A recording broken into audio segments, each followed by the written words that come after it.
The Bills trade down not once but twice. They're out of the first round altogether.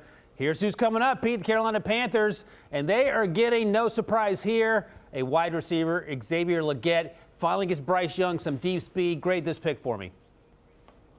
Yeah, I give it a B+. I like him as a player. I know you said, and everybody says he's only a one-hit wonder, but the best football's in front of him. He's a physical kid. He can run a little bit, and you have to get Bryce Young weapons. You have to find out what he is. Give him some help. They've given him some help. They moved up a spot to get him.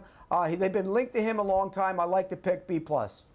You know, it's funny, Dave Canales had to answer questions because Xavier Legette said to the media that if he were there at 33, the Panthers are going to take him, and Canales had to tiptoe around that. It turns out he was right. He didn't go 33. He went 32.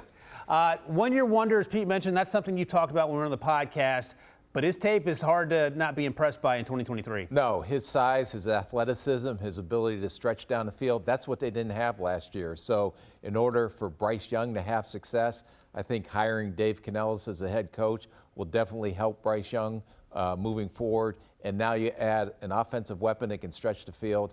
This should be big for Carolina. We talk a lot about Roman Dunze helping himself with a remarkable 2023 season. I think Xavier Legette's a close second because we watched Spencer Rattler early on and were wholly and repeatedly impressed with the way number 17 played for the Gamecocks. Yeah, because he's one of those receivers in 50-50 contested situations. He has the athleticism and the size to go up and get the ball in contested catches. Yeah, no one's happier tonight after the Legette family than Bryce Young because he finally has a deep weapon coming to Carolina. Xavier Legette headed to Charlotte.